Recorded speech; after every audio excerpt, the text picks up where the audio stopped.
थोरांदळे तालुका आंबेगाव येथे पश्चिममुखी हनुमानाचं जे मारुतीरायाचं मंदिर आहे त्याच्या समोर आता मोठा उत्साह सुरू आहे। येथे आता महिलांनी पुऱ्या, गुळवणी किंवा कांद्याची चटणी असा जो महाप्रसाद हनुमान जयंतीच्या दिवशी म्हणजे उद्याची जी तयारी आहे त्या पार्श्वभूमीवर ही काय तयारी आहे आणि गेल्या 40-50 वर्षापासून ह्या उत्सवाला परंपरा आहे। म्हणजे जुन्या पिढीपासून 2-3 पिढ्यांपासून नेमकं काय उत्सव आहे किंवा काय, तर ते अध्यक्ष आहेत देवस्थान ट्रस्टचे। काय नाव तुमचं? मी श्रीराम टेमगिरे, मारुती देवस्थान ट्रस्टचे अध्यक्ष आहे आणि आमच्या गावात सुमारे आता ह्या वर्षी 48वं वर्ष चालू आहे सप्त्याचं। आणि आमच्या गावात जे वैशिष्ट्य म्हणजे छत्रपती शिवाजी महाराजांच्या पावन पदस्पर्शाने पावन झालेल्या आणि रामदास स्वामींच्या आशीर्वादाने म्हणजे त्यांनी स्थापन केलेलं आमचं हनुमंतरायाचं जागृत देवस्थान आहे। तेव्हापासून आमच्या गावामध्ये जो पुऱ्या आणि गुळवणी आणि कांद्याची मिरची हा जो स्वयंपाकाचा किंवा जेवणाचा कार्यक्रम चालू असतो तो आज सुमारे साधारणपणे कमीत कमी 13 ते 14 पोती गव्हाचे दळून त्याचे पुऱ्या 3 ते 4 लाख पुरी केली जाते आणि सुमारे 25 पिशवी कांद्याची चिरून त्याची कांद्याची मिरची केली जाते आणि 4 ते 5 पिंप गुळवणी केलं जाते।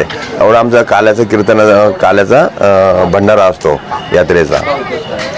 तर एकंदर म्हणजे यामध्ये सगळे उत्स्फूर्त पुणे मुंबईकर बाहेर गावचे जे चाकरमाने ते सगळे गावाला येतात आणि विशेषतः म्हणजे आमची यात्रा म्हणजे स्पेशल सुट्टी। आता योगायोगाने यावर्षी मुलांच्या परीक्षा आहेत त्यामुळे काहींना येऊ शकत नाही, पण आवर्जून सुट्टी काढतात यात्रेला आणि सगळे मुंबईकर, पुणेकर, इतरत्र कुठेतरी कामाला असलेली माणसं ती आवर्जून आमच्या यात्रेला हजर राहतात। काय नाव तुमचं?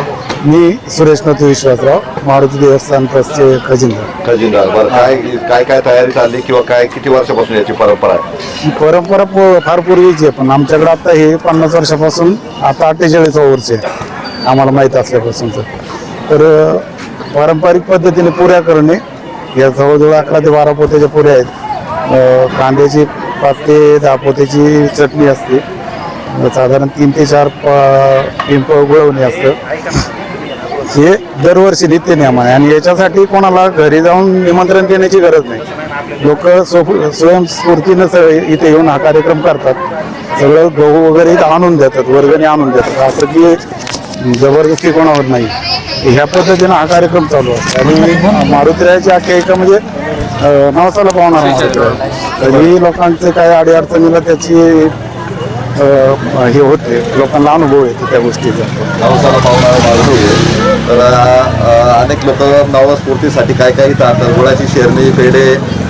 या ठिकाणी छत्रपती शिवाजी महाराजांच्या पदस्पर्शाने पावन झालेली भूमी, रामदास स्वामींच्या पदस्पर्शाने पावन झालेली थोरांदळ्याची भूमी आहे असे आमच्या पूर्वजांनी सांगितलं जातं की रामदास स्वामी आणि छत्रपती शिवाजी महाराजांच्या शुभ आशीर्वादाने त्यांच्या उपस्थितीमध्ये श्री मारुतीरायाची प्राणप्रतिष्ठा ह्या थोरांदळ्याच्या भूमीमध्ये झाली।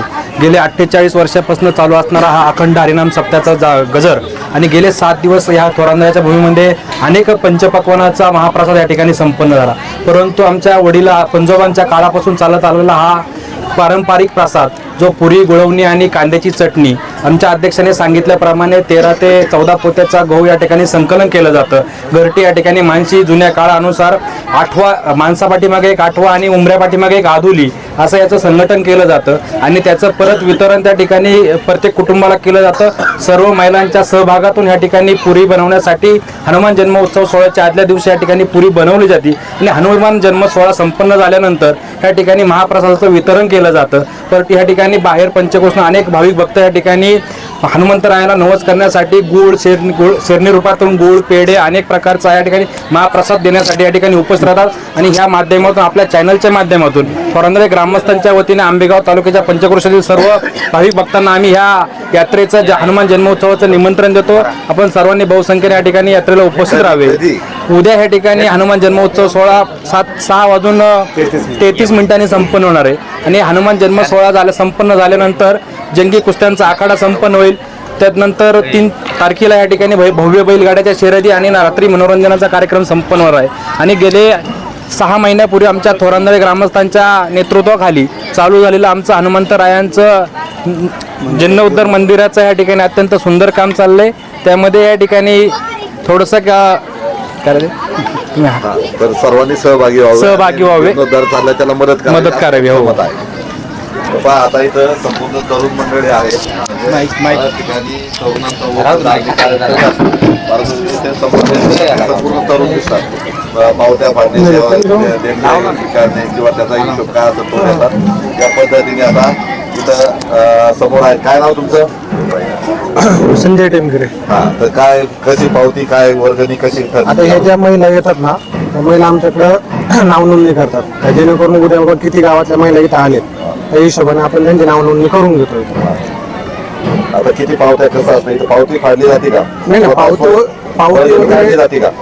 वर्गणी मानसी काढली जाते. किती काढलेली? आम्ही ह्या वर्षी 500 रुपये पर हेड मानसी वर्गणी काढलेली आहे. 500. स्वतः सोयीच्छेने आणि पूर्ण टोटली सगळे गावातले लोक स्वतःहून, गरीब असो श्रीमंत असो, स्वतःहून आणून देतात. पहा, म्हणजे इथं ग्रामस्थांची किती एकजूट आहे आणि चांगल्या पद्धतीने तरुण मंडळी सुद्धा म्हणजे ज्येष्ठांबरोबर इथं समन्वयाने काम करतात आणि चांगल्या पद्धतीने हा प्रसाद तयार होण्यासाठी संपूर्ण महिलांची लगबग सुरू आहे. तर इथं पहा, संपूर्ण महिला स्वयंस्फूर्तीने पुढे नाचण्याचं काम करतात. घरून स्वतः त्यांनी नाचणं पळपळ आणि गावाचं दूध स्वतः घेऊन यायचं आणि या प्रसादामध्ये सहभागी व्हायचं. अशा पद्धतीने महिला मुली सुद्धा मोठ्या प्रमाणात आहे. लहान मुलं सुद्धा याच्यात सहभागी झालेले दिसतात. आता ह्या काय नाव तुमचं? स्वप्नील टेमगिरे. हा, काय या प्रसादाबाबत काय वैशिष्ट्य, वेगळं वैशिष्ट्य काय? वैशिष्ट्य म्हणजे पूर्वजांनी तर आम्हाला सांगितलं, म्हणजे आम्हाला आठवत नाही तेवढे 50-55 वर्षापासूनची परंपरा आहे की अगोदर आदल्या दिवशी पुऱ्या करायच्या. उद्या जो हनुमान जन्मोत्सव आहे हा मोठ्या दिमाखामध्ये संपन्न होत असतो. 7 दिवस झाले. रामनवमीच्या अगोदर 7 दिवस, पाडव्यापासून रामनवमीपर्यंत भागवत कथेचं आयोजन झालं. भागवत कथेनंतर सप्ताहाचं आयोजन झालं. सप्ताहाचं आज शेवटचा दिवस. उद्या काल्याचं कीर्तन आणि हनुमान जन्माचं कीर्तन पहाटे 5 वाजल्यापासून 7 वाजेपर्यंत चालणार आहे. हनुमान जन्मोत्सव. हनुमान जन्मोत्सव बरोबर 6:33 त्या ठिकाणी होणार आहे. तदनंतर या ठिकाणी बहुसंख्येनं भावी भक्त या ठिकाणी हनुमंतरायाच्या दर्शनासाठी येत असतात. त्यानंतर शेरणी वाटप असेल, हा पुरी गुळवणीचा महाप्रसाद असेल. जवळपास माझ्या अंदाजानुसार जवळपास 5 ते 6 लाख पुऱ्या असतील. 10 ते 15 पिशवी कांद्याची पिशवी, कांद्याची चटणी असेल. 5 ते 7 पिंप गुळवणी असेल. हा भव्य दिव्य असा महाप्रसाद या ठिकाणी संपन्न होणार आहे. त्यानंतर बरोबर दुपारी 3 ते 6 या वेळामध्ये म्हणजे मर्दानी खेळ आपण ज्याला म्हणतो की कुस्त्यांचा जंगी आखाडा त्या ठिकाणी संपन्न होणार आहे. त्यानंतर या ठिकाणी पालखी मिरवणूक या ठिकाणी संपन्न होणार आहे. आणि बरोबर 3 तारखेला बैलगाड्याच्या शर्यतीचं आयोजन या ठिकाणी केलेलं आहे. याही सर्व कार्यक्रमांसाठी आपण उपस्थित राहायचे. संध्याकाळी 3 तारखेला संध्याकाळी या ठिकाणी बारदार असा ऑर्केस्ट्राचा कार्यक्रम देखील आहे. याही कार्यक्रमासाठी आपण सर्वांनी उपस्थित राहायचे हीच या निमित्ताने आम्ही आपल्याला विनंती करतो. तर पहा, आता माझ्यासमोर किशोर पुढे आहेत. ते पुढारीचे वार्ताहर म्हणून गेली 20-25 वर्ष काम करतात. तर त्यांच्या माध्यमातून आता नेमकं ते या जो उत्सव आहे त्याला मोठ्या प्रमाणात प्रसिद्धी देण्याचं काम करतात. तर काय मत आहे किशोरजी, बोला. सर, गेल्या अनेक वर्षापासून मी दैनिक पुढारीत वृत्तांकनाचं काम करतो.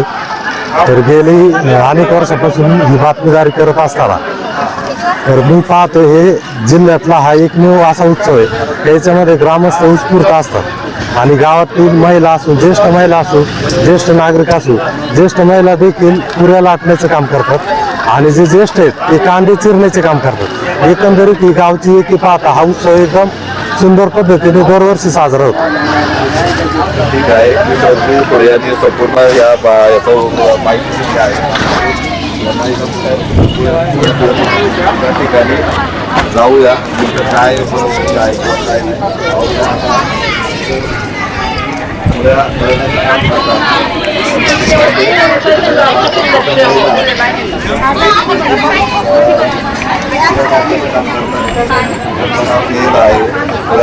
बळपट आहे, धान्य आहे, पुऱ्याला तयार करण्यासाठी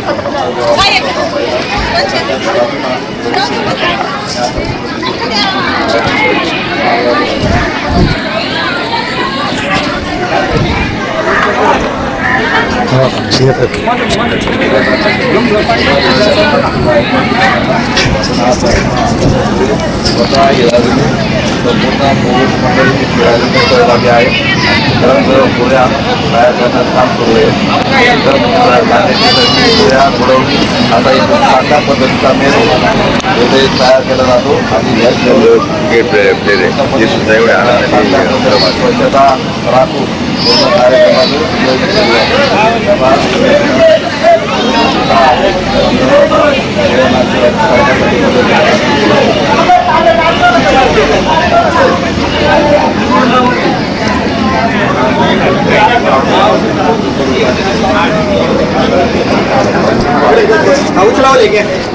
कांदा चिरण्याचं काम सुरू आहे. तर महिला नाही, इथं पुरुषांनी पूर्णपणे कांदा चिरण्यासाठी एकमेकांना सहकार्य केलं. जे कांद्याची चटणी अत्यंत महत्त्वाची मानली जाते आणि त्या पद्धतीने इथे संपूर्ण कांदा कापण्याचं काम सुरू असल्याचं दिसून येतं.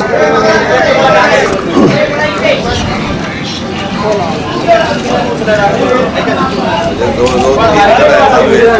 पहिली कढई आहे, ही दुसरी कढई आहे आणि तिसरी कढई आहे आणि चौथी कढई आहे. म्हणजे एकूण 4 कढयामध्ये चालू आहे.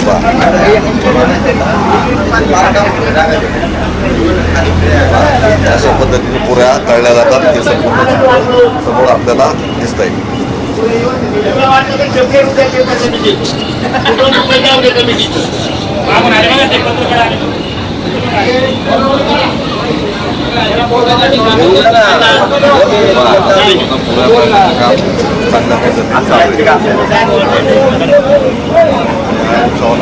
परंपरा आहे आणि सगळ्या स्वयंस्फूर्तीने आता कोणाला आमंत्रण देण्याची गरज नाही.